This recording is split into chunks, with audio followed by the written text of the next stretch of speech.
Sejarah Perjanjian Telung Pocoy.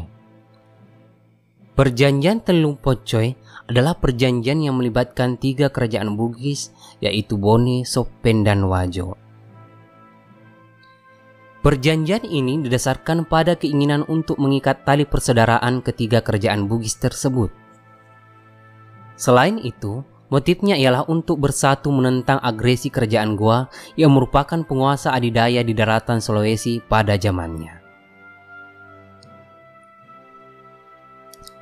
Sebelum perjanjian dilakukan oleh ketiga Triple Alliance, Bone, Sopen, dan Wajo ini, memang pada pemerintahan Raja Bone ke-7, Laten Rirawak Bongkange, telah terjadi beberapa kali serangan militer dari kerajaan Goa yang disebabkan masuknya Bone ke dalam penggabungan Telu Limpoe yang terdiri dari Luwu, Goa, dan Bone. Ketika terjadi peperangan antara Goa dan Bone, Wajo yang ketika itu bersekutu dengan Goa ikut serta dalam pertempuran melawan Bone. Setelah 3 hari lamanya pertempuran berlangsung, pasukan Bone terdesak. Namun berkat semangat dari pasukan Bone, peperangan berlangsung dengan sengitnya, dan pasukan Goa yang dibantu dari pasukan dari Wajo berhasil dipukul mundur oleh tentara Bone. Tidak berhenti di situ, Goa tampaknya tidak mau menerima kekalahan itu di bawah kepemimpinan Raja Goa Tonibate. Ia balik menyerang Bone, namun Raja Goa jatuh sakit dan tewas setelah kepalanya dipancung oleh tentara Bone.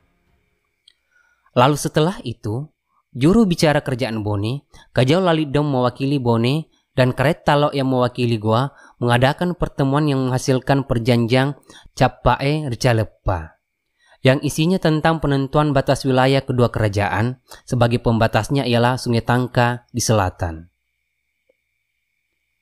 Raja Goa Karembon Tolangkasa memberi perintah kepada Arumatoa Wajo sebagai abdi Goa untuk mengangkut kayu dari Pegunungan Baru ke pinggir laut untuk dipergunakan mendirikan istana di Tamalate sebagai ibu kota kerajaan Goa.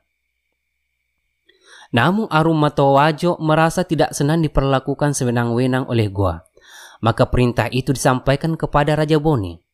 Setelah mendengar hal tersebut, Raja Bone merasa tidak senang juga dan mengajak Arumatoa Wajo dan Datuk Sopeng untuk bersama-sama ke Baru. Sesampainya di Baru, di sana Raja Goa heran melihat ketiga pembesar kerajaan Bugis tersebut datang, karena yang dia panggil hanyalah Raja Wajo.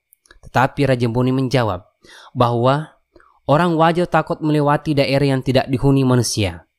Kemudian Raja Bone, Sopen, dan Wajo secara bersama-sama memotong tali pengikat kayu-kayu itu secara bergantian dengan menyanyikan lagu-lagu yang intinya sesama kerajaan yang terintimidasi ingin bersatu mengadakan perlawanan dengan menyatukan kekuatan.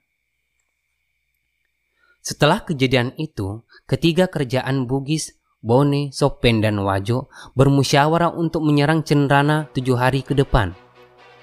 Pada hari yang ditentukan telah tiba, mereka pun menyerang dan membumi hanguskan Cenrana, yang merupakan wilayah kekuasaan Goa yang dirampas pada masa penyerangannya ke Bone.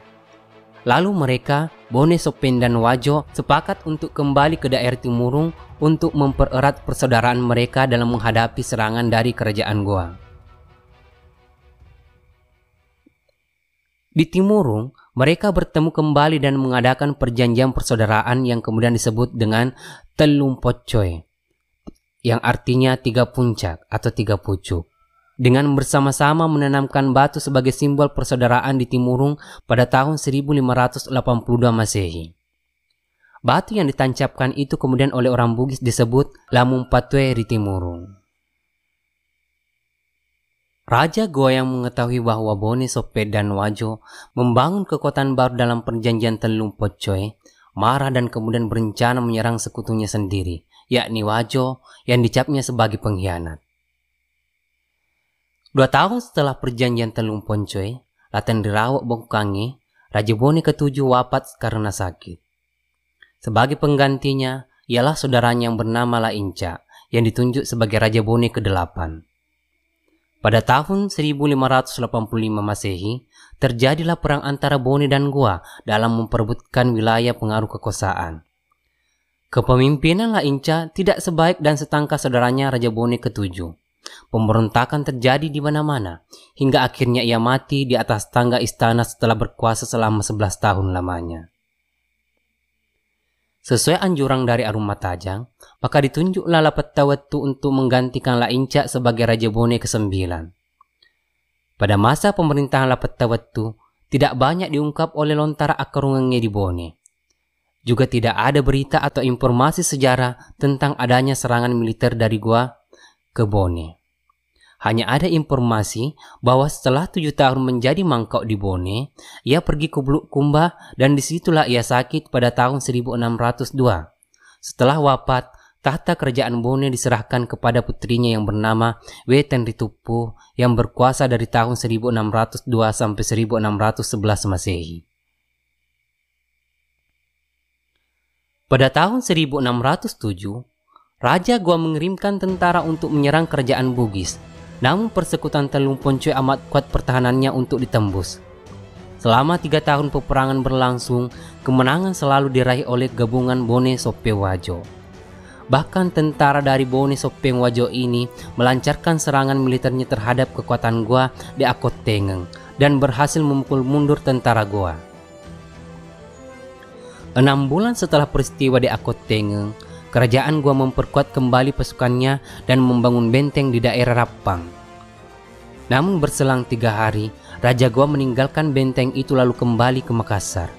Melihat hal itu, pasukan Bone Sopeng dan Wajo melakukan pengepungan dan menyerang sisi pertahanan Goa di Rappang.